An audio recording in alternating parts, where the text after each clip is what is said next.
Buen día, doctora, compañeros. A nuestro grupo le corresponde desarrollar el tema de sistema nervioso periférico. Dando inicio a la exposición, comenzamos con el desarrollo del sistema nervioso periférico, pues este está formado por los nervios craneales, espinales y viscerales, y los ganglios craneales, vertebrales y autónomos. Todas las células sensitivas, somáticas y viscerales del sistema nervioso periférico derivan de células de la cresta neural. El cuerpo celular de cada neurona aferente está revestido estrechamente por una cápsula de células de Schwann modificadas, llamadas células satélite. Siguiente diapositiva, por favor. En esta imagen podemos observar a las células satélite, que derivan de células de la cresta neural. Esta cápsula es continua con el neurilema de células de Schwann que rodea los axones de las neuronas aferentes. Las células de la cresta neural se diferencian también para formar las neuronas multipolares de los ganglios autónomos, incluyendo los ganglios de los troncos simpáticos situados lateralmente a lo largo de los cuerpos vertebrales, los ganglios de los plexos torácicos y abdominales y parasimpáticos también. Las células cromafines, son también derivadas de la cresta neural. Estos grupos de células cromafines constituyen el sistema cromafin. Siguiente diapositiva, por favor. Continuando con los nervios espinales, las fibras nerviosas motoras procedentes de la médula espinal empiezan a aparecer al final de la cuarta semana. Estas fibras corresponden a células que se encuentran en las placas basales, como podemos observar en la figura A. Se encuentran en las placas basales de la médula que está en desarrollo y emergen como una serie continua de raicillas a lo largo de la superficie ventrolateral. Las fibras destinadas a un grupo muscular concreto se organizan en un haz y forman una raíz anterior del nervio, que observamos en la imagen C como raíz motora ventral. Y las fibras nerviosas de la raíz posterior del nervio se originan a partir de células de la cresta neural que migran a la zona dorsolateral de la médula espinal, donde se diferencian en células de los ganglios vertebrales. Pero esto lo podemos observar mejor en la imagen anterior. Ponle la imagen anterior, por favor. Aquí vemos la migración de las células de la cresta neural a la zona dorsolateral y se diferencian en células de los ganglios vertebrales. También vemos la raíz dorsal y la raíz ventral ya bien marcadas. Los procesos centrales de las neuronas de los ganglios vertebrales constituyen un haz único que crece hacia la médula espinal frente al extremo dorsal de la asta posterior de la sustancia gris. El proceso distal de las células del ganglio vertebral, crece hacia la raíz anterior del nervio y finalmente se une a ella para constituir el nervio espinal, como observamos ahí en la imagen.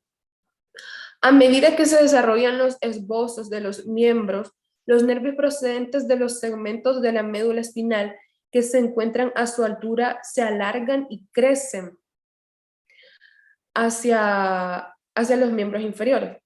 Las fibras nerviosas se distribuyen en sus músculos, los cuales se diferencian a partir de las células miogénicas originadas en los somitas. La piel de los miembros en desarrollo es inervada igualmente de manera segmentaria. Siguiente diapositiva, por favor. Siguiente. Durante la semana quinta y sexta se forman 12 pares de nervios craneales que se clasifican en 3 grupos en base a sus orígenes embriológicos. Los nervios craneales somáticos eferentes, los nervios de los arcos faringeos y los nervios sensitivos especiales. Siguiente, por favor. Pasando a los nervios craneales somáticos eferentes, las células que originan estos nervios se localizan en la columna somática eferente, derivada de las placas basales del tronco del encéfalo. Sus axones se distribuyen en los músculos derivados de los miotomas de la cabeza. El nervio troclear surge de células nerviosas situadas en la columna somática eferente, localizada en la parte posterior del mesencéfalo. Aunque es un nervio motor emergente del tronco del encéfalo dorsalmente, pasando luego ventralmente para inervar al músculo oblicuo superior del ojo. El nervio abducens procede de células nerviosas situadas en las placas basales del metencéfalo. Camina desde su superficie ventral a la dorsal de los 3 miotomos preóticos, de los cuales parece derivar el músculo recto lateral del ojo. El nervio hipogloso se constituye a partir de la fusión de fibras de las raíces anteriores de 3 o 4 nervios occipitales. Las fibras somáticas motoras se originan en el núcleo del nervio hipogloso. Estas fibras se desprenden de la pared ventrolateral de la médula oblongada en varios grupos que convergen para formar el tronco común del nervio hipogloso, inervando finalmente los músculos de la lengua derivados de los miotomos occipitales. Y el nervio oculomotor inerva los músculos recto superior, recto inferior, recto medial y oblicuo del ojo. Siguiente diapositiva, por favor.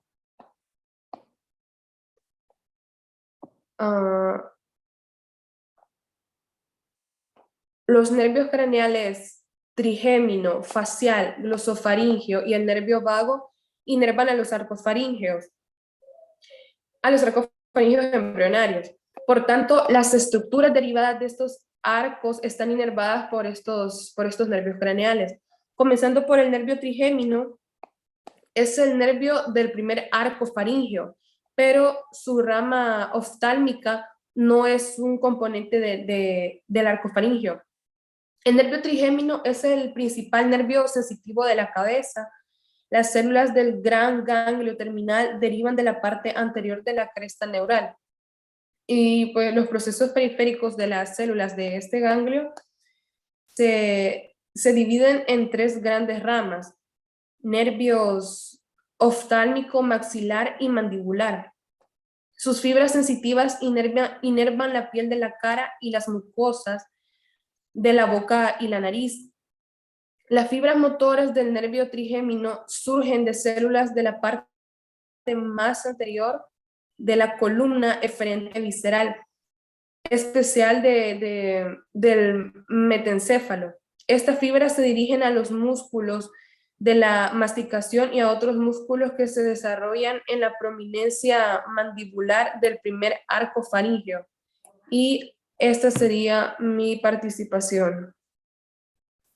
Muy buenas tardes, doctora, compañeros. Este día me toca exponerles sobre, bueno, siguiendo con la exposición sobre los nervios del arco faríngeo.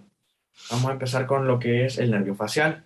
Este nervio es el segundo nervio del arco faríngeo. Este va a consistir en fibras motoras que en su mayoría surgen a partir de un grupo nuclear situado en la columna eferente del visceral espacial de caudal al puente. Estas fibras se distribuyen en los músculos de la expresión facial y otros que se desarrollan a partir de la mesénquima del segundo arco faríngeo. Este nervio es muy importante puesto de que sirve para poder, digámoslo así, expresar nuestras emociones y todas las facciones de la cara son gracias a este nervio. Luego voy con el nervio glosofaríngeo. Es el nervio del tercer arco faríngeo. Recordemos de que del tercer arco faríngeo también se crea lo que es el conducto auditivo interno, ¿verdad?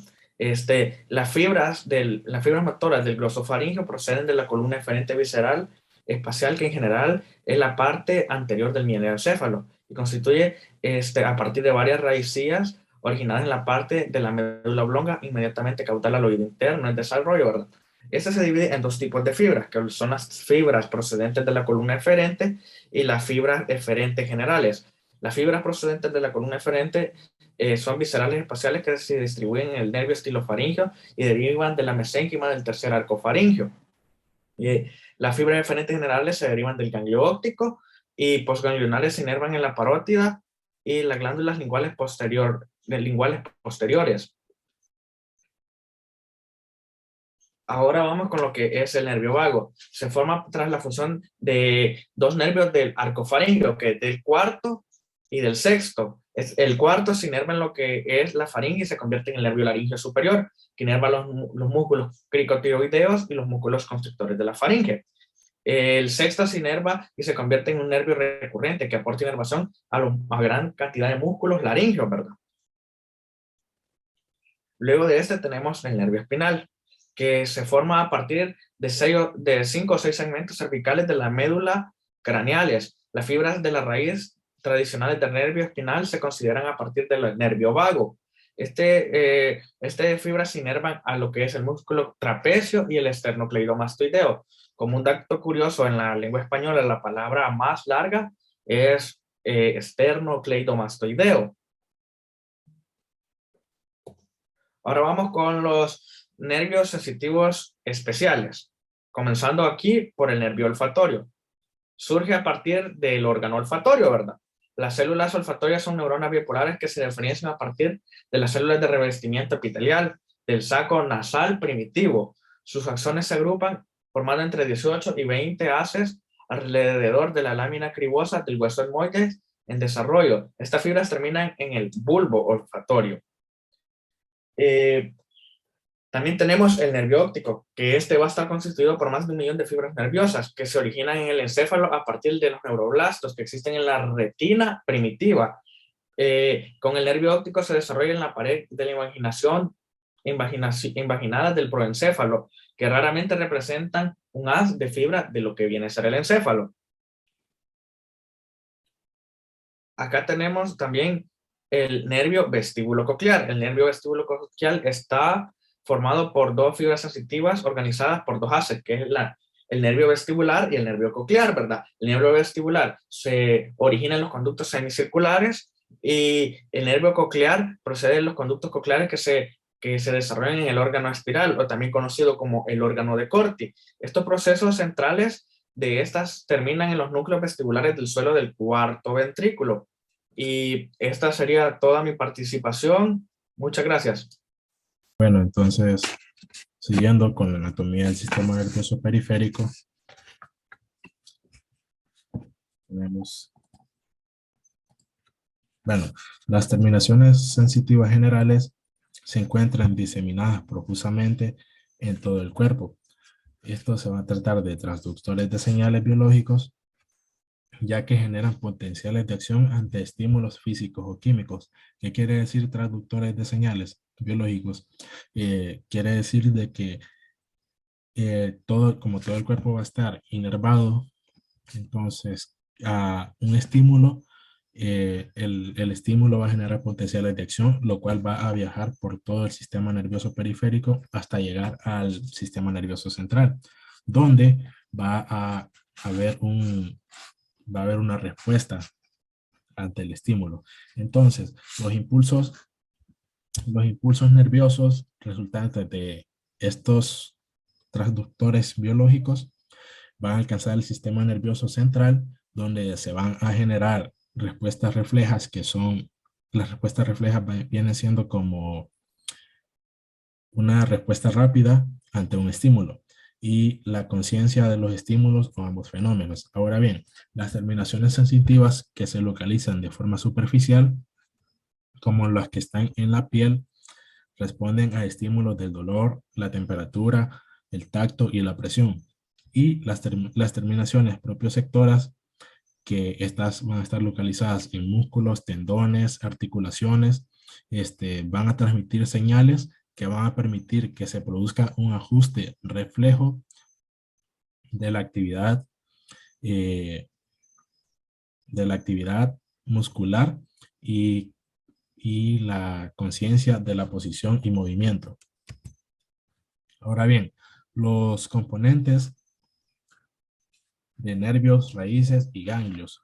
Las señales de los esteroceptores y los propios sectores son conducidas centrípetamente por las neuronas sensitivas primarias, cuyos cuerpos celulares se van a encontrar en los ganglios espinales, los cuales están en las raíces dorsales.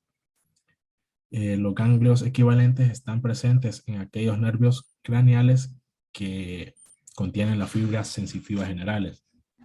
Bueno, estos al entrar en la médula espinal, las fibras de la raíz dorsal se van a dividir en rama ascendente y descendente, que se van a distribuir de forma necesaria para generar respuestas reflejas y transmitir información sensitiva hacia el encéfalo. Bueno, también existe una tercera clase de terminación nerviosa sensitiva denominada interoceptores, que estas se van a encontrar en las vísceras y pues la conducción central la llevan a cabo neuronas primarias como las que ya se mencionaron antes, pero sus prolongaciones periféricas siguen una vía distinta. En cuanto a los receptores relacionados con la regulación funcional de la actividad de los órganos internos, que son los interoceptores, algunos axones sensoriales pueden seguir trayectos similares, pero los axones aferentes fisiológicos, que son conocidos así, tienen cuerpos celulares en ganglios de nervios craneales y están conectados en dirección central con el tronco encefálico. Entonces, por lo tanto, van a haber dos grandes categorías de neuronas y terminaciones sensitivas, que estas son dos divisiones, que son las aferentes y las eferentes. Entonces, las neuronas aferentes somáticas, que estas se van a encontrar en la piel, huesos, músculos y tejido conectivo, que van a constituir la mayor parte de la masa corporal. Y tenemos las aferentes viscerales, que estas van a ser para los órganos internos y los sistemas, como pueden ser el sistema circulatorio, sistema respiratorio, digestivo y excretor y reproductor. También hay dos categorías de neuronas eferentes, que tenemos las eferentes somáticas y las eferentes viscerales, que las eferentes somáticas pues se van a encontrar en las astas ventrales de la sustancia gris de la médula espinal y los núcleos motores de los nervios craneales, y las eferentes viscerales, que este sistema autónomo posee características especiales en la transmisión desde el sistema nervioso central hasta el músculo liso, miocardio o células excretoras. Bueno, ahora bien, las terminaciones sensitivas, tenemos que las terminaciones sensitivas están inervadas por axones que pueden variar en cuanto a tamaño y otras características. Estas diferencias van a ser bastante importantes porque la velocidad de conducción del potencial de acción depende del diámetro de la fibra.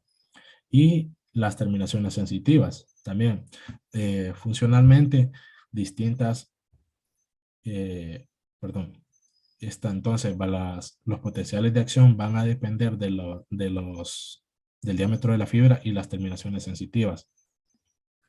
Entonces, en el sistema nervioso periférico vamos a tener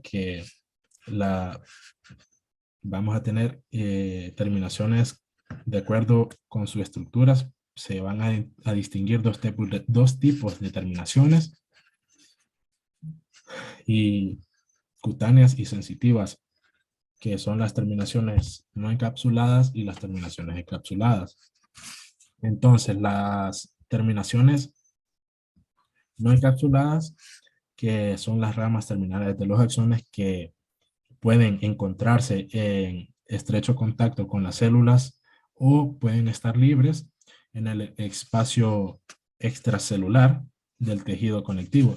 Y tenemos las terminaciones tan encapsuladas, en las que hay células no neuronales, en diversas disposiciones específicas que engloban por completo las partes finales de los axones. Pues la mayor parte de la piel tiene pelo, cabello o vello, y este va a variar considerablemente en cuanto a la longitud, grosor y abundancia en cada parte del cuerpo. Por ejemplo, en las caras palmares de las manos y los dedos y en las plantas de los pies y en partes de la cara y en los genitales externos, mayormente la piel va a ser lampiña, o sea que va a haber escaso vello corporal. Y los patrones de inervación de la piel lampiña y la piel con abundante cabello o pelo van a ser diferentes.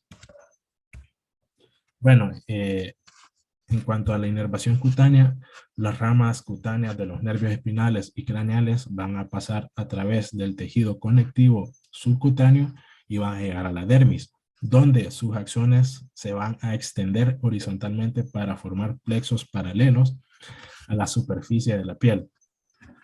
Bueno, en los plexos vamos a tener que tenemos el plexo subcutáneo, que se va a encontrar en el tejido conectivo laxo por debajo de la piel. Tenemos el plexo dérmico, el plexo dérmico de la piel densa, que el plexo dérmico de la densa lámina reticular de colágeno que constituye la parte más profunda de la dermis. Y tenemos el plexo papilar, que está situado en la capa papilar de la dermis, por debajo de la dermis, justo por debajo de la dermis. Entonces, las terminaciones, vamos a tener las terminaciones libres que,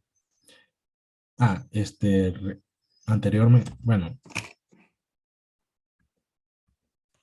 aquí los axones de cada uno de estos plexos van a enviar ramas a los tejidos vecinos y la densidad de la inervación va a variar considerablemente en una región, de una región a otra. Por ejemplo, en la cara, también en las manos, son partes que por ejemplo, van a ser partes que van a estar más inervadas que la porción dorsal del tronco, o sea, en la espalda. Bueno, entonces, las terminaciones libres. Estas terminaciones se van a localizar en el tejido subcutáneo y la dermis, pero algunas se extienden entre las células de la epidermis. Estas terminaciones son especializadas en la resección del dolor. Estas fibras van a ser sensibles a todas las modalidades de sensibilidad cutánea y aunque se le llama terminaciones libres, estos axones están siempre cubiertos por las células de Schwann y no están en contacto directo con el líquido extracelular. De hecho, no es posible determinar el punto exacto dentro de la piel donde va a terminar un axón. La existencia de las terminaciones libres puede deducirse de la sensibilidad en las áreas de la piel.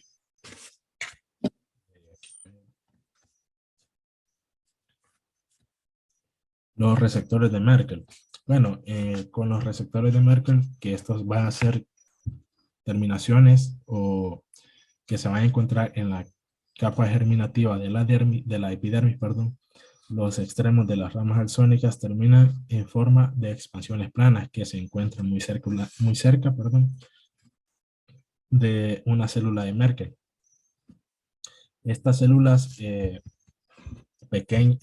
son pequeñas y se van a diferenciar de otras células de la epidermis en que estas van a tener un núcleo indentado y van a poseer gránulos citoplasmáticos electrodensos.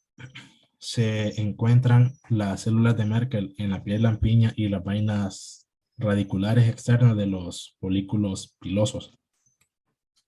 Es donde se van a encontrar estas células, estos receptores, perdón. Entonces tenemos las terminaciones nerviosas peritriquiales, que estas van a ser formaciones de axones en forma de reja que rodean los folículos pilosos y cada axón, envía ramificaciones a muchos folículos pilosos, cada uno de los cuales se va a encontrar inervado por entre 2 y 20 axones. Estos axones van a llegar a áreas profundas y del folículo piloso en la glándula sebácea, que por ejemplo una glándula sebácea es como la glándula por la que produce el sudor, es la que produce el sudor. Y esta se va a ramificar en el tejido conectivo por fuera de la vaina radicular externa. Algunas ramas rodean al folículo y otras van a discurrir paralelamente a su eje longitudinal y otras terminan en las células de Merkel de la vaina radicular externa. Bueno, hay que saber que la piel contiene varios tipos de terminaciones encapsuladas también, que las terminaciones encapsuladas como los... Entonces, estos corpúsculos de Ruffini tienen normalmente 1 milímetro de largo y de 20 a 30 micrómetros de ancho. Ahora bien, siguiendo con los corpúsculos de Pacini, tenemos que estos van a consistir en un axón que pierde su vaina de mielina y están encapsulados por varias capas de células aplanadas con un citoplasma muy atenuado. Los corpúsculos de Ruffini y los corpúsculos de Pacini se encuentran en el tejido subcutáneo de la dermis, tanto de la piel pilosa como de la piel lampiña. Y siguiendo con los corpúsculos terminales, los bulbos terminales, que por lo general van a variar en tamaño y forma, aunque existen varios tipos, todos ellos podrían ser variantes de una misma estructura. Entonces, todos ellos pueden salir de la misma estructura. Entonces, por lo general, estos bulbos, terminales van a ser redondos, tienen un diámetro aproximado de 50 micrómetros y contienen una terminal axónica ramificada y enrollada, rodeada por una fina cápsula celular.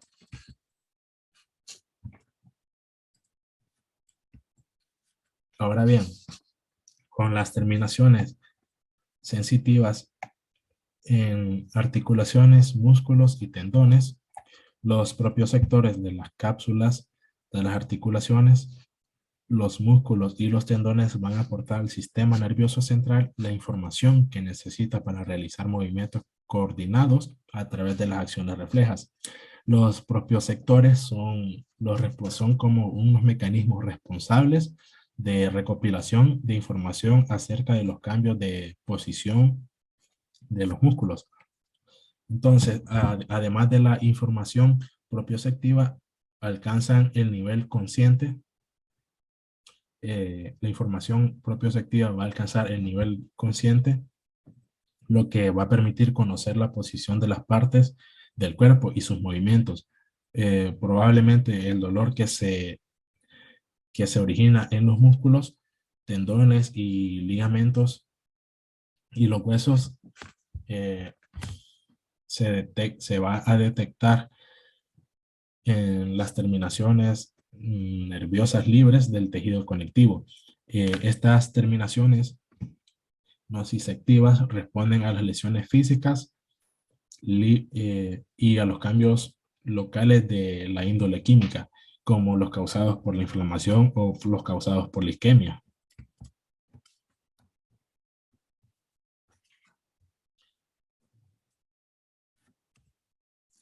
Entonces, ahora bien, en cuanto a la clasificación de los nervios espinales, ya sabemos que los nervios, el sistema nervioso periférico va a ser una descendencia del sistema nervioso central, lo cual va a estar en la médula espinal, que todos estos nervios van a enviar terminaciones nerviosas a todas las partes del cuerpo. Entonces, los nervios espinales, que son también conocidos como nervios raquídeos o nervios dorsales, van a formar parte del sistema nervioso periférico, y estas son las estructuras a través de las cuales el sistema nervioso central va a obtener la información sensitiva de la periferia del cuerpo y donde se regula la actividad del tronco y las extremidades. Entonces, entonces también estos van a transmitir, también estos nervios periféricos van a transmitir, van a transmitir órdenes motoras, perdón, del sistema nervioso central a los músculos de la periferia. Los nervios espinales están constituidos por fibras motoras y sensitivas, así como por fibras autónomas, que estos nervios van a ser 31 pares de nervios que van a emerger intermitentemente de la médula espinal para salir al conducto vertebral. Bueno, bien. Bueno, ahora hablando un poco de la histología del sistema nervioso, basándonos en el libro de texto de la histología de Ross, tenemos que el nervio periférico va a estar cubierto por tres tipos de capas. Las cubiertas del tejido conjuntivo dividen el nervio periférico en tres compartimentos, cada uno de ellos con características estructurales especiales y específicas. Entonces tenemos tres capas, las cuales son el perineuro, endoneuro, perdón, endoneuro, perineuro y epineuro, que el endoneuro va a estar formado por tejido conjuntivo laxo alrededor de cada fibra nerviosa individual. Va a rodear a un axón y se continúa con la membrana basal de la célula de Schwann. Y está constituida por fibras de colágeno tipo 3. Tenemos el perineuro, que va a estar formado por tejido denso y regular y rodea fascículos de axones y esta consta de varias capas concéntricas de células perineurales, neuroepiteliales, con dos características que es una lámina basal y la barrera hematoneural. Ahora tenemos el epineuro, que está formado por tejido denso y regular, grueso, y rodea el nervio completo. También tiene fibras elásticas que le da la elasticidad al nervio y también va a contar con fibras de colágeno tipo 1. Y también contiene arterias, venas y vasos linfáticos.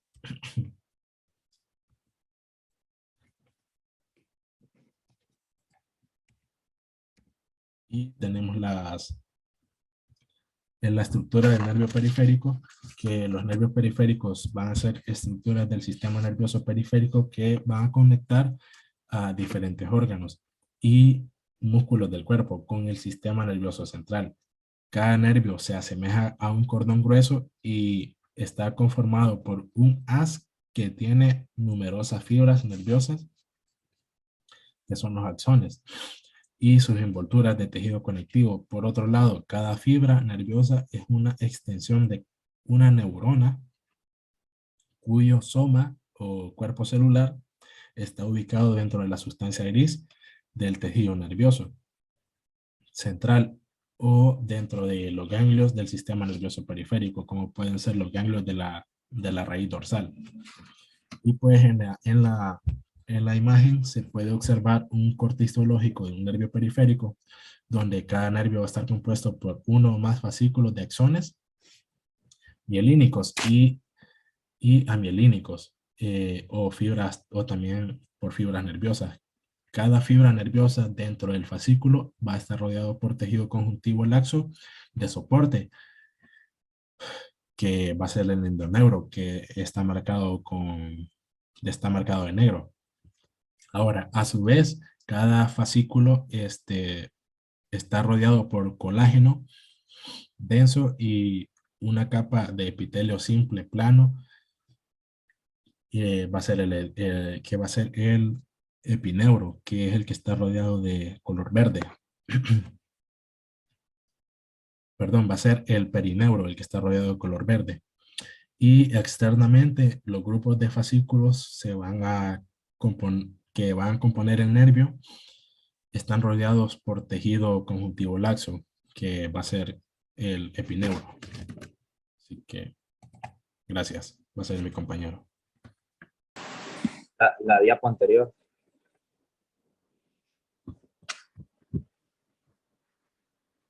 No sé si me veo.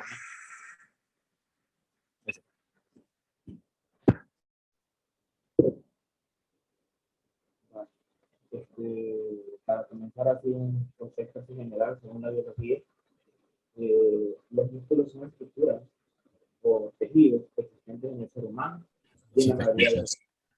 las capacidad de generar un movimiento, ya sea con la contracción o de relajarse, de la relajación.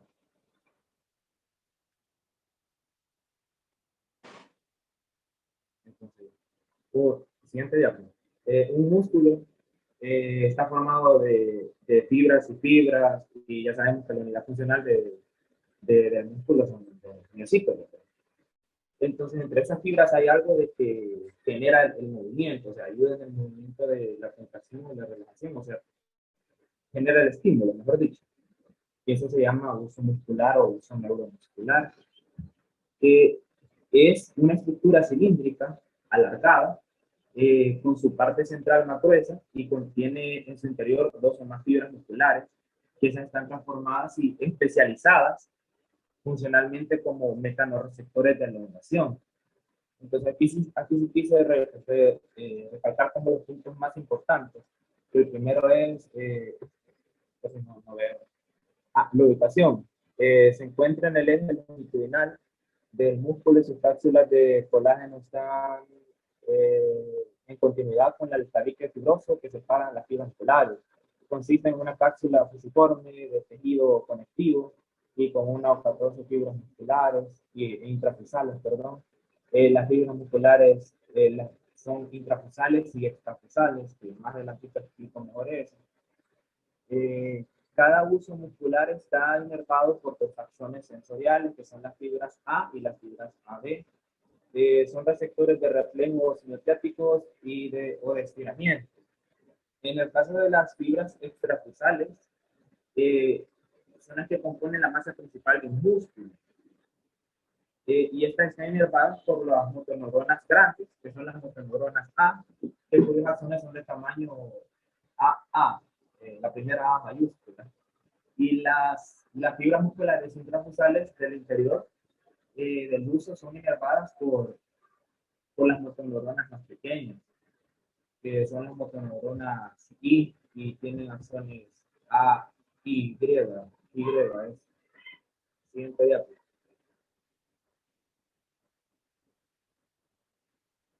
Entonces, como existe, ¿verdad? ¿Cómo se llama? Los usos neuromusculares, que son los que ayudan con la elongación del músculo, o sea, ya sea en relajación ¿cómo se llama? Contracción. También está el órgano tendinoso de Golgi, que ese se encarga de inhibir el movimiento del músculo. Entonces, el órgano de Golgi se más abundante cerca de los sitios de fijación de los tendones a los músculos. Aquí se puede ver en la imagen bien. Esto funciona de tal manera que las señales aferentes procedentes del órgano tendinoso de Golgi llegan a las interneuronas desde la médula espinal, a su vez ejercen un efecto inhibidor sobre las neuronas y provocan la relajación del músculo, el cual está adherido al correspondiente. Entonces, si vemos la imagen detalladamente, que podemos ver el tendón, está señalado el órgano tendinoso de Golgi, que pueden ver que son unas células pequeñitas, que entre ellos están las fibras, en medio se encuentra el uso neuromuscular, que son los receptores sensoriales, y lo que provoca esto, el órgano tendinoso de Golgi, que va a inhibir el músculo, va a inhibir la función del músculo. Siguiente diapositiva.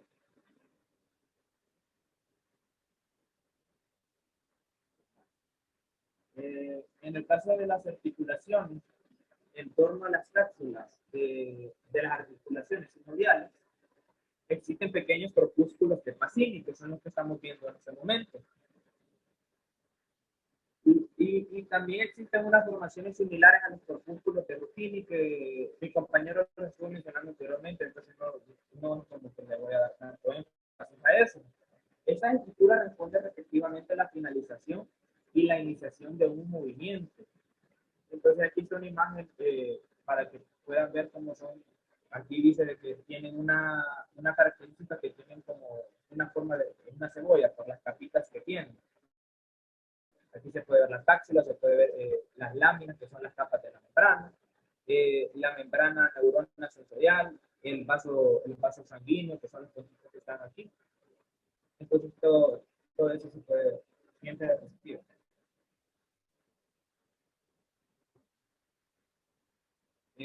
Propiocepción consciente. Se cree que los principales receptores sinestésicos son los usos neuromusculares. Entonces, los distintos tipos de los propios receptores proporcionan información para el control neuromuscular a un nivel subconsciente mediante el reflejo en los que participa la médula espinal, que aquí lo tenemos reflejado, participa el tronco cefálico, el cerebelo y también la corteza cerebral. En el caso de los interreceptores tenemos aquí que es el hambre, la sed, los dolores viscerales. Los propios receptores son musculares, articulares y vestibulares. Y los esteroreceptores es visual, auditivo y táctil. Siguiente diapositiva. No sé si se escucha porque está lloviendo fuerte. Terminaciones sensitivas de la víscera. Esto también lo voy a mencionar así rapidito porque mi compañero anteriormente lo mencionó. Entonces, con excepción de los corpúsculos de Pacini, que estos se encuentran en la mayor parte en el mesenterio, las terminaciones de la víscera son básicamente ramas terminales no encapsuladas de fibras nerviosas.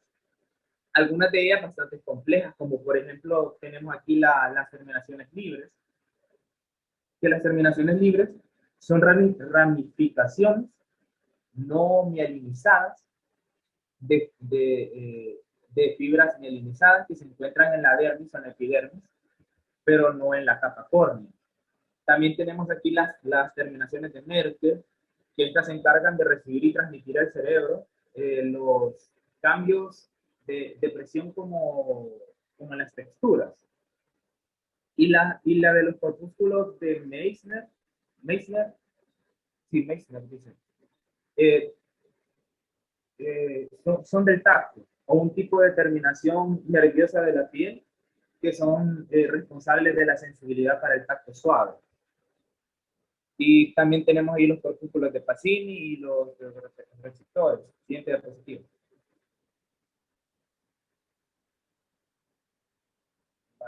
En las terminaciones efectoras, el sistema nervioso actúa de esta manera. Actúa de tal manera que las fibras musculares y las células secretoras en las uniones neuroefectoras, las uniones contactan con las fibras musculares esqueléticas, cardíacas y lisas, y con las células de las glándulas exócrinas y endócrinas. Entonces, aquí en esa imagen, lo hice así como una imagen de referencia. Yo sé que anteriormente creo que se mostró esa imagen. Se da el tacto en la piel, ¿verdad? Entonces, el nervio aferente se encarga de llevar ese estímulo hasta la médula espinal. De la médula espinal es reconocido y se lleva se regresa un estímulo hacia el nervio aferente, que ya sería un estímulo hacia el músculo. Siguiente diapositiva.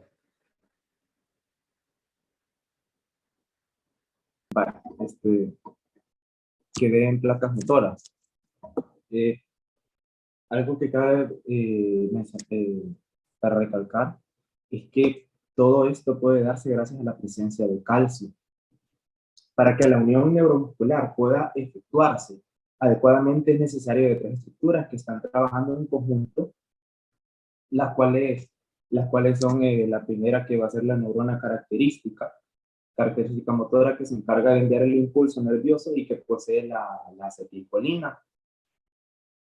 Otro es que el espacio sináptico, donde se libera la acetilcolina. Y por último está la unión motora, que pertenece a la fibra muscular. Entonces todo esto que puede ver aquí en la imagen es otra estructura importante, o sea, otra estructura importante que se puede mencionar es el botón sináptico. Este tiene la motoneurona por el cual se libera la acetilcolina. Entonces, una vez que ya están todas estas estructuras, todo lo que acabo de mencionar, se comienza el proceso para que se dé la contracción muscular. Entonces, ya dándose la contracción muscular, si pueden ver aquí un poco detalladamente la imagen, y en toda la imagen se puede ver en moléculas de calcio. Entonces, canales de voltaje de calcio, acá dentro de las moléculas se encuentran nadando dentro del citoplasma, el final de la bombilla sináptica, el impulso nervioso, las hendiduras sinápticas, los receptores de los neurotransmisores, el canal cerrado, la neurona prosináptica, el potencial sináptico, el canal abierto, que eso genera los impulsos nerviosos. Y eso que ven ahí, esas pelotitas, son las vesículas sinápticas. Siguiente diapositiva.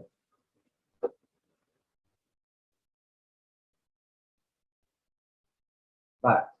En neurología, las fibras nerviosas postganglionares son fibras nerviosas autonómicas provenientes del ganglio efector. Entonces, estas, a diferencia de las preganglionares, que tienen como un único neurotransmisor la acetilcolina, las preganglionares.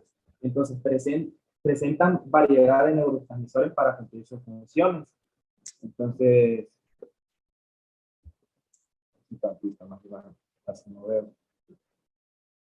a diferencia del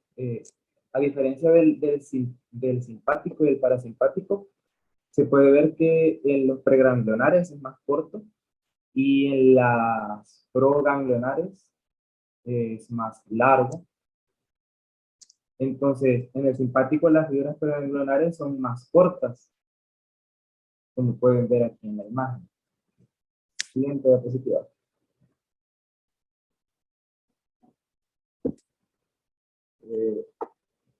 Los ganglios espinales.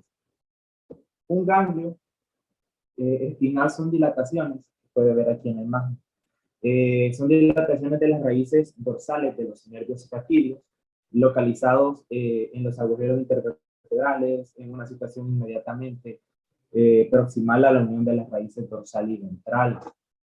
Estos cuerpos contienen células de neuronas sensitivas primarias, que ahí es donde puedo mencionar una neurita o un proceso neuronal que se refiere a cualquier proyección, perdón, a cualquier proyección del soma de una neurona, ya sea de una dendrita o de un axón. La neurita se divide en ramas periférica y central. La primera finaliza en las terminaciones sensitivas y la segunda entra en la médula espinal a través de las raíces dorsales, que aquí se puede ver. Ambas tienen las mismas características estructurales y electrofisiológicas, que son los axones. Y aquí están las neuronas, que las neuronas se pueden diferenciar por su tamaño. Están las neuronas grandes, que se utilizan para la propiocepción y el tacto esclerítico. Y las neuronas medianas transmiten impulsos relacionados con la presión y el dolor y la temperatura. Y la última, que son las neuronas más pequeñas, son las del dolor y la temperatura. Siguiente diapositiva. Vale. Con las fibras amielínicas y mielínicas. En las fibras amielínicas, el potencial de acción se desplaza de forma continua a lo largo del axolema, excitando progresivamente el área vecina de las membranas. La amielínica no posee mielina, por eso el nombre. por lo que la corriente eléctrica camina con lentitud y se denomina fibra C. Y en el caso de las fibras nerviosas mielínicas, esas sí poseen la capacidad de conducción eléctrica mucho mayor que las amielínicas. Entonces el impulso es un poquito más fuerte, más rápido. Y en las fibras mielínicas también se puede mencionar que es la presencia de una vaina, presencia de la vaina que sirve como aislante. Y esto es toda mi Bueno, nosotros exposición. vamos a ir con la siguiente Gracias. parte de la exposición y le vamos a hablar un poco de la fisiología del sistema nervioso periférico. La función principal del sistema nervioso periférico es conectar el sistema nervioso central con los órganos, las extremidades y la piel. Estos nervios se van a extender desde el sistema nervioso central hasta las áreas más externas del cuerpo.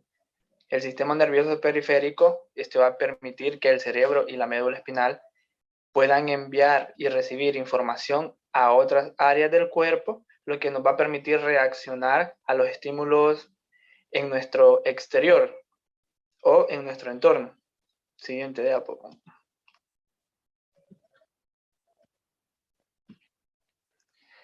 Vale. Las neuronas del sistema nervioso periférico no toman decisiones complejas sobre las informaciones que llevan. Es decir, de que ellas no toman la decisión de qué enviar y de qué no enviar. Las decisiones apropiadas las va a tomar el cerebro y la médula espinal, ya que estas simplemente solo sirven de transporte de estímulos para que lleguen al sistema nervioso central y el cerebro pueda enviar la señal para definir qué es lo que va a hacer nuestro cuerpo. Siguiente diapo. El sistema nervioso periférico pues está formado de los nervios periféricos que rodean el cuerpo y se van a dividir entre el grupo, el sistema nervioso somático, sistema nervioso autónomo y sistema nervioso entérico. Dale. El nombre del sistema nervioso somático viene de la palabra griega que soma, que significa cuerpo.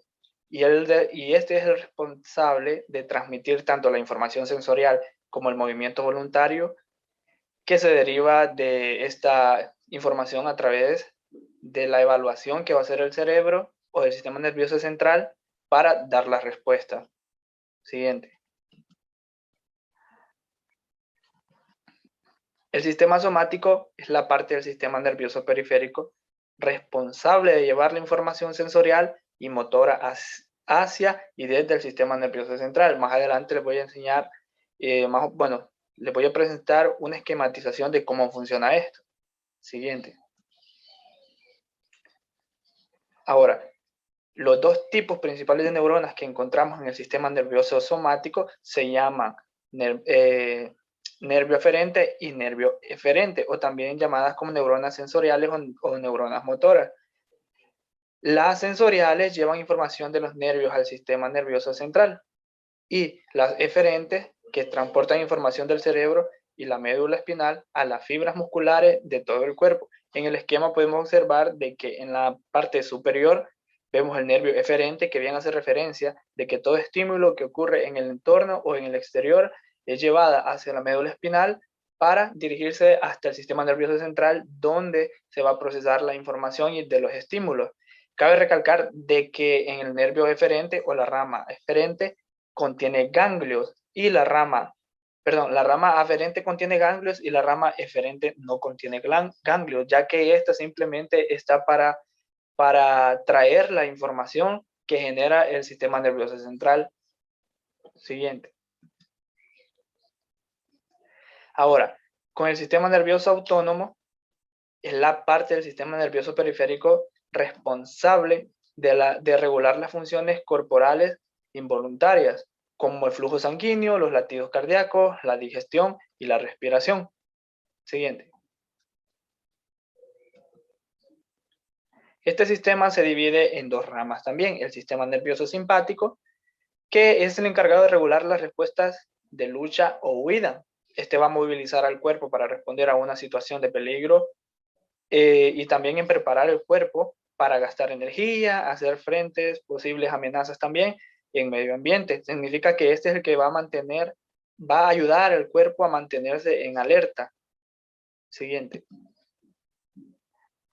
El sistema nervioso parasimpático, este va a ayudar a mantener las funciones normales del cuerpo y a conservar los recursos físicos y la energía que va a generar nuestro cuerpo. Este va a controlar las operaciones normales del cuerpo, como la digestión, la presión arterial y la frecuencia cardíaca. También nos va a volver a las actividades normales después de una emergencia.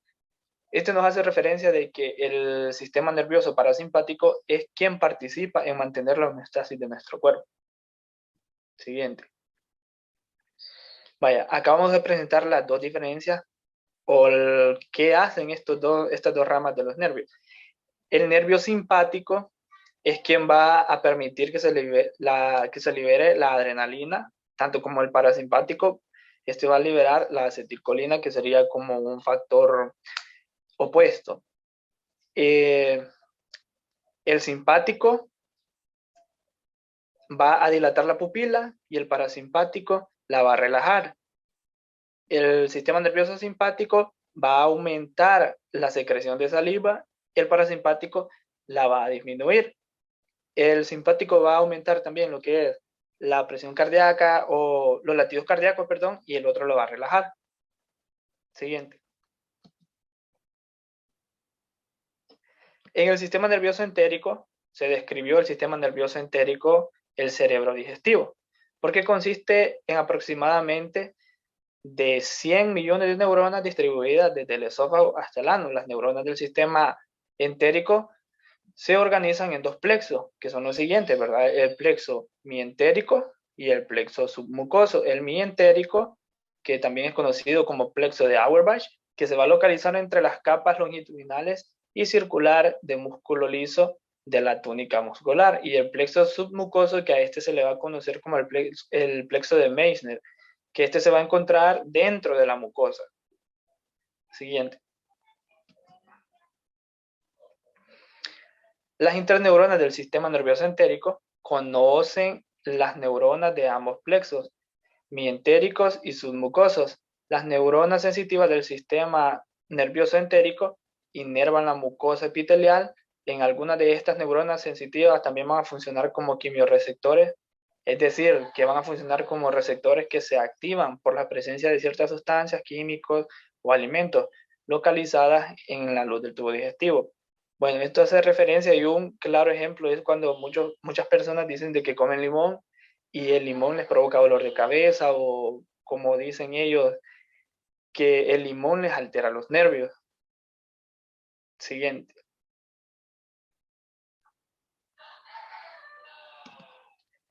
Para ir culminando con mi parte, vamos a decir que las neuronas del sistema nervioso eferente pueden funcionar independientemente, pero también van a depender de una regulación con neuronas del sistema nervioso autónomo.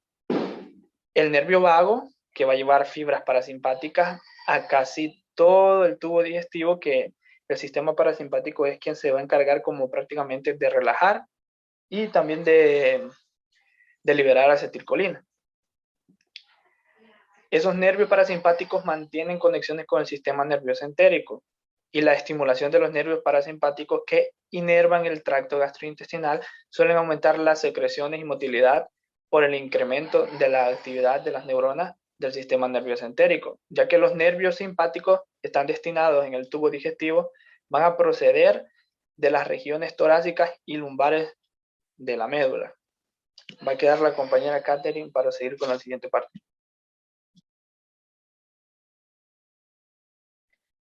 Bueno, yo voy a continuar con lo que son las vías reflejas digestivas, que esta es una parte de la continuación del tema que estaba explicando el compañero.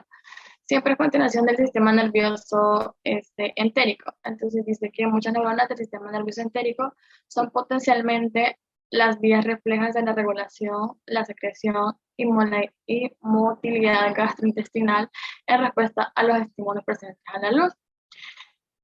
Luego tenemos de que los componentes iniciales de las vías reflejas digestivas típicas son receptores sensitivos, que estos serían como quimioreceptores o mecanorreceptores. Y estos van a estar asociados a las neuronas sensitivas del sistema nervioso entérico. Entonces, acá vamos a tener lo que son los axones de estas neuronas sensitivas. Pueden hacer como, por decirlo así, una sinapsis con otras neuronas localizadas dentro del mismo sistema nervioso entérico o autónomo, o también el sistema nervioso central. Y esto nos va a transmitir una información a todas estas regiones cercanas a la naturaleza del contenido, el grado de la distensión, o sea, el estiramiento, va a ser dependiendo por lo del tubo digestivo. Luego tenemos que las neuronas del sistema nervioso entérico y del sistema nervioso central o del sistema nervioso autónomo, estas van a estar como activadas o van a inhibir posteriormente lo que son las glándulas y el músculo liso gastrointestinal, y esto va a dar lo que es la secreción y la motilidad de este. ¿Por qué? Porque como ya lo decía el compañero anteriormente, el sistema nervioso entérico también es conocido como el cerebro el cerebro gastrointestinal, entonces por eso nos va a ayudar a lo que es a la secreción y a la motilidad pues del mismo músculo, ¿verdad? Siguiente diapositiva, por favor. Bueno, acá tenemos prácticamente un resumen de lo que el compañero ya estaba diciendo. Tenemos el sistema nervioso entérico, ¿verdad? Con los dos plexos que él decía, ¿verdad? El plexo mientérico y el plexo submucoso. Entonces, del plexo mientérico vamos a tener lo que es la motoneurona, que esta va a estar en lo que es en la capa del músculo liso, longitudinal y circular de la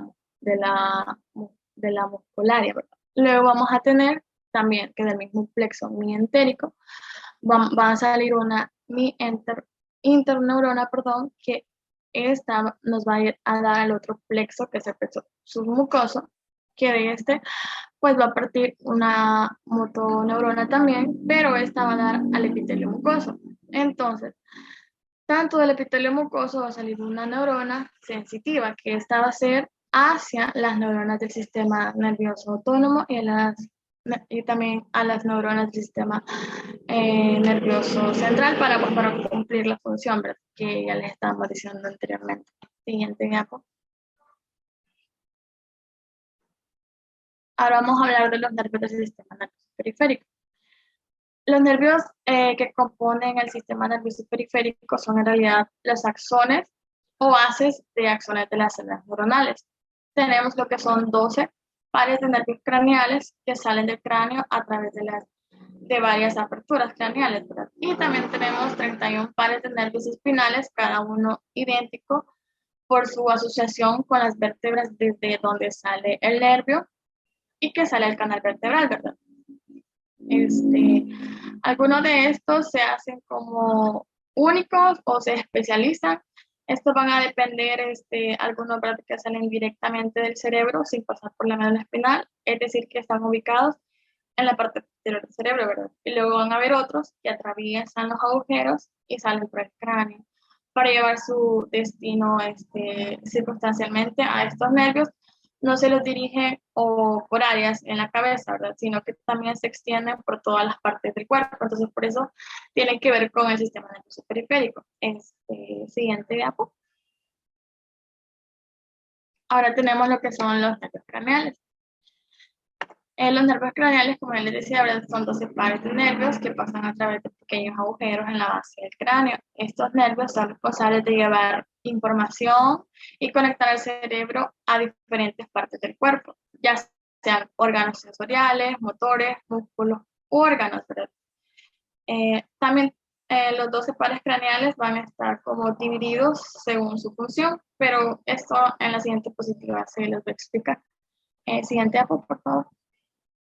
Bueno, como tenemos acá que están como divididos según su función, y entonces tenemos que la función sensitiva está formada por los pares craneales, por el par craneal número 1, número 2, número 6 y número 8. Luego tenemos los que están asociados a lo que es a la motilidad ocular o a los párpados, que estos son los pares craneales número 3, 4 y 6.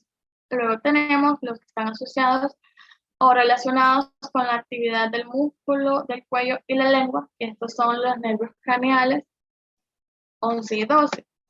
Luego tenemos la función mixta, es decir, que pueden tener función simpática o parasimpática. Estos son los nervios 5, el par craneal número 5, 7, 9 y 10. Luego tenemos los que solamente son con fibras parasimpáticas. Estos son los nervios 3, 7, 9 y 10, que en la siguiente diapositiva les voy a explicar bien cómo se llaman y más o menos una de las funciones que ellos cumplen. Siguiente idea, por favor. Bueno, como podemos ver acá, no sé si se puede hacer más grande la imagen, porque casi no ve.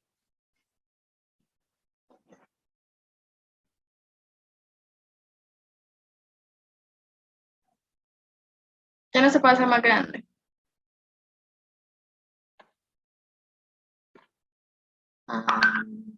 Bueno, entonces tenemos acá el nervio olfatorio, que podemos observar ahí, que está como, el nervio olfatorio que podemos observar ahí.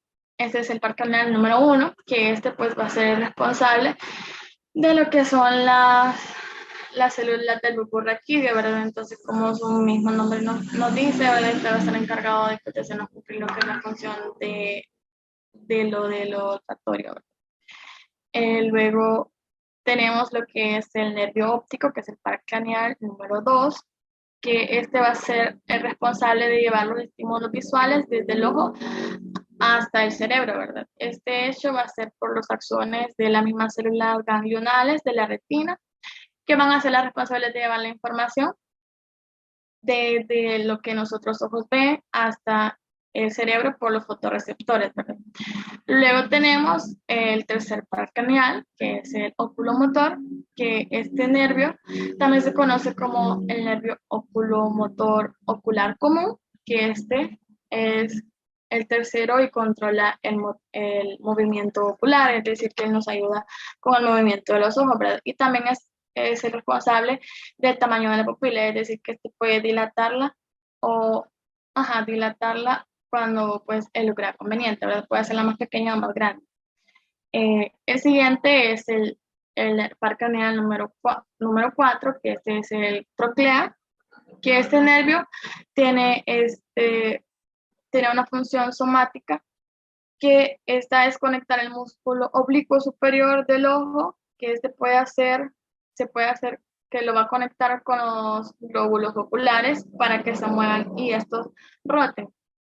Entonces, luego vamos a tener el par craneal número 5, que es el trigémino, que este nervio pues es un par craneal mixto, es decir, que puede ser sensible, sensorial y motor, perdón. Este es el más grande de todos los nervios craneales. Su función es llevar la información sensible a la cara para transmitir información para lo que es el proceso de la masticación. Las fibras sensoriales transmiten sensación de tacto, dolor y temperatura desde la parte frontal de la cabeza. Esto va a incluirnos desde la boca y también hasta las meninges. Luego tenemos el par craneal número 6, que es el abducen, o también conocido como el nervio craneal motor ocular externo, que pues una de sus funciones es responsable de transmitir los estímulos motores del músculo recto extensor del ojo, y por tanto pues nos va a permitir que el ojo se mueva hacia el lado posterior a lo que tenemos en la nariz. Luego tenemos el par craneal número 7, o facial o intermedio, que pues su función es como de ordenar los músculos de la cara para crear una expresión facial, es decir, que este nos ayuda con las expresiones de nuestra cara, ¿verdad? Y también nos va a enviar señales a las glándulas salivales y lagrimales. Por otro lado, también nos va a ayudar a lo que es recolectar información de sabor a través de la lengua. Luego tenemos el par craneal número 8, o vestíbulo coclear o auditivo, que bueno, pues pues nos va a ayudar por decirlo así, está como responsable de la función de nuestro equilibrio, la orientación en el paso y también pues de ayudarnos a escuchar. Luego tenemos el par craneal número 9, que es el glosofaringeo, que va a recorrer la información de las papilas gustativas, o sea, de lo de la lengua, ahora los sabores que nosotros sentimos con los alimentos, y la información sensorial de la faringe. Va a llevar órdenes de las glándulas salivales y a varios músculos del cuello que nos van a ayudar pues a hacer la deglución. Luego tenemos el par craneal número 10 o el vago, o también se conoce como neumogástrico, que pues nos va a ayudar a lo que es, bueno, sale del bulbo raquídeo y se va a simular a los nervios de la faringe, el esófago, la laringe, la tráquea, los bronquios, entre otros, ¿verdad? Entonces va a influir en la acción de tragar, pero también él nos va a enviar y a transmitir las señales de nuestro sistema autónomo para ayudar a lo que es la regulación y a la activación de controlar nuestros niveles de estrés, y también va a enviar señales a nuestro sistema simpático. Luego tenemos el par craneal número 11 o el accesorio, o también llamado espinal, que va a gobernar los movimientos de la cabeza y los hombros mediante el suministro de los músculos esternocleidomastoideo y trapecio, y también nos va a ayudar con el nervio espinal, que también nos va a permitir a lo que es a arrojar nuestra cabeza hacia adelante y hacia atrás, hacer estos movimientos. También nos ayuda. Y luego tenemos el último par craneal, que es el número 12 o el hipogloso, que este nervio es un nervio motor, también que como el vago y el glosofaringeo están involucrados en lo que son en los músculos de la lengua, de la deglución, y también nos ayuda a hablar. Siguiente diapositiva, por favor. Ahora les voy a hablar un poquito acerca de los nervios espinales. Cada segmento de la médula espinal surge del nervio espinal y se nombra de acuerdo a la zona donde emerge y pasa a través de los huesos de las vértebras espinales. Entonces tenemos que cada nervio espinal va a estar unido a lo que es a la médula espinal por dos raíces, una raíz sensorial dorsal aferente y una raíz motora central eferente, que es prácticamente lo que el compañero ya les explicaba anteriormente, ahora sí que hay señales aferentes y eferentes. Siguiente diapositiva, por favor. Bueno, acá tenemos los 31 pares de los nervios espinales, que estos son 8 nervios cervicales, que son de la C1 a la C8, que salen desde la columna vertebral. Hay 8 nervios cervicales, pero solo hay 7 vértebras cervicales. Luego tenemos 12 nervios torácicos, que son de la T1 a la T12, que salen desde la columna torácica. Luego tenemos 5 nervios lumbares, que salen de la L1 a la L5. Luego tenemos 5 nervios sacros, que salen de la S1 a la S5, que estos van a salir pues del hueso sacro, la placa ósea de la base de la columna vertebral, y luego tenemos un nervio coxígeo que emerge del hueso coxígeo o el coxis, que pues ahí lo podemos ver mejor representados ahí en lo que es en la imagen. Y pues recalcando un poquito de lo que estábamos hablando de las fibras sensoriales que nos llevan los impulsos, ¿verdad?, de la médula espinal, como lo que es el dolor, la temperatura, el tacto, el sentido. Y también tenemos diversos nervios espinales, o más bien dicho, los axones de estos, que salen a través de las ramas dorsales y ventral, que luego van a formar lo que son los nervios periféricos. Que estos van a estar proporcionados y van a tener lo que es una inervación motora y sensorial en todo el cuerpo. Siguiente diapositiva, por favor. Bueno, vamos a hablar un poquito de lo que es la histología. Acá tenemos lo que son 2 cortes. Bueno, prácticamente es el mismo, lo único es que uno está tomado como con más zoom y el otro tiene un poquito menos. Este es un corte del nervio periférico longitudinal del nervio femoral, en donde podemos ver lo que son las flechitas que se observan ahí. Podemos ver un tabique formado por el perineuro. Luego, donde vemos las letras B y V, estos son unos vasos sanguíneos. Donde vemos las letras B, N, F, estos son fascículos de fibras nerviosas. Luego, donde tenemos EPN, esto es el epineuro. Luego, en la imagen que le sigue, está ahí a la par, donde tenemos igual la flechita, se van a significar lo mismo, que es el tabique formado por el perineuro. Luego, donde tenemos la letra A, esto pues significa que ahí están los axones. Luego, igual, donde tenemos el EPNE, igual, es lo mismo, es el epineuro. Donde tenemos la letra C, ahí podemos ver lo que son los capilares. Donde está la letra SS, que está señalándolos ahí, a unas células. Estas son los núcleos de las células de Schwann. Luego tenemos donde tenemos que nos están señalando con la letra F, ahí nos están señalando los fibroblastos.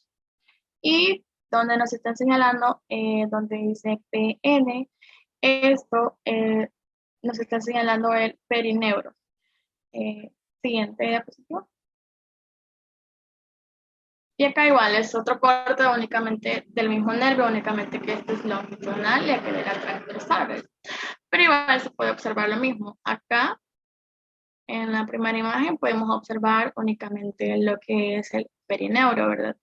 Por el acercamiento que tiene el cuerpo histológico, pero luego ya en el del otro lado, que ya está el acercamiento un poco, o sea, ya está más cerca, ¿verdad? Podemos observar más que es igual, donde tenemos el A, que sería axón, ¿verdad? Donde tenemos M, que sería la mielina. También observamos ahí donde dice la N y la I, que tenemos la neurilema. Y luego donde está solamente la N, que ese es el núcleo de las células de Schwann. Luego tenemos ahí donde tiene la NF, que hay ambos segmentos arriba y abajo. Esto nos está indicando que es una fibra nerviosa. Y pues solamente esto sería nuestra participación. Muchas gracias.